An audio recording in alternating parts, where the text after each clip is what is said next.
Hey, you know what would make your customer service help desk way better? Dumping it and then switching to Intercom.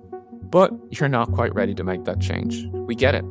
That's why Finn, the world's leading AI customer service agent, is now available on every help desk.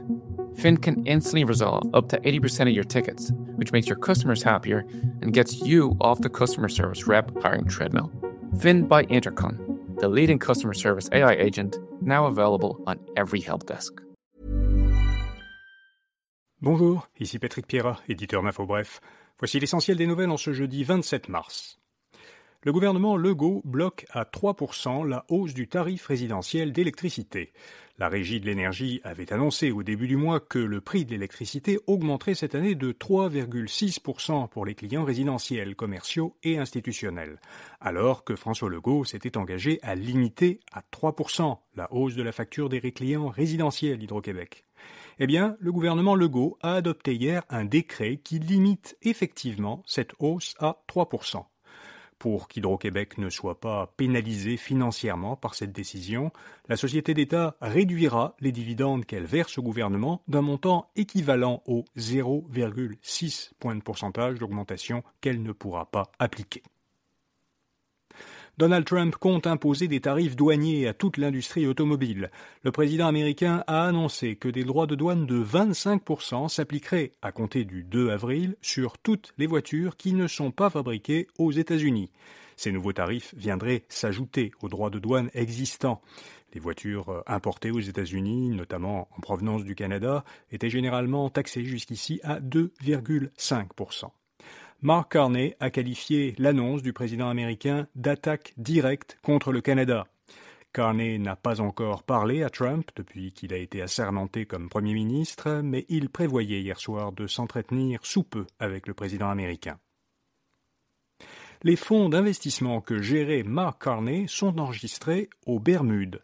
Le Premier ministre fédéral a coprésidé jusqu'en janvier 2 fonds d'investissement de la firme torontoise de gestion d'actifs Brookfield Asset Management.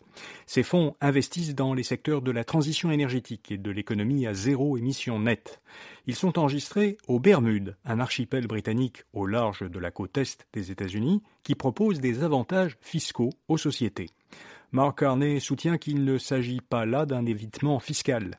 Il affirme qu'il s'était assuré que les bénéficiaires canadiens de ces fonds payent bien les taxes appropriées au Canada. Pierre Poilievre promet au Québec un fédéralisme responsable. Le chef du Parti conservateur était à Québec hier pour présenter son programme pour la province. S'il devient Premier ministre, Poilievre s'engage à ne mettre en œuvre aucune initiative relevant d'un champ de compétences exclusives du Québec sans une entente préalable avec le gouvernement québécois. Il dit qu'un gouvernement conservateur travaillerait avec le Québec pour réduire de moitié le nombre d'immigrants temporaires sur son territoire, qu'il financerait un projet de 3e lien autoroutier à Québec, mais pas le projet de tramway, et qu'il relancerait le projet de GNL Québec d'implanter une usine de liquéfaction de gaz naturel à Saguenay. Plus de la moitié des PME ne font pas confiance aux États-Unis. Selon un sondage de la Fédération canadienne de l'entreprise indépendante, 52% des PME québécoises estiment que, dans le contexte de guerre commerciale actuelle, les États-Unis ne sont plus un partenaire commercial fiable. Mais seulement le quart des PME sont d'avis que le Canada a eu raison d'imposer des contre-tarifs sur les importations qui proviennent des États-Unis. BRP, de son côté, se prépare à d'autres tarifs américains. Face à la menace de nouveaux tarifs douaniers, le fabricant québécois de motoneige et de motonarines a loué des entrepôts aux États-Unis pour y accumuler un mois de stock. C'est ce qu'a expliqué le PDG de l'entreprise, José Boisjoli, lors d'un appel avec des analystes pour commenter les derniers résultats trimestriels de BRP. Les ventes de l'entreprise risquent de souffrir de la guerre commerciale parce que les États-Unis sont son principal marché. Un effet Trump est à prévoir sur le prix des chalets au Québec. L'agence immobilière Royal-Lepage calcule que le prix médian des maisons unifamiliales situées dans les régions récréatives du Québec a augmenté de 7,6% l'an dernier. Royal-Lepage explique cette hausse par l'inventaire limité des propriétés, la rareté des nouvelles constructions dans les régions concernées et la baisse des taux d'intérêt.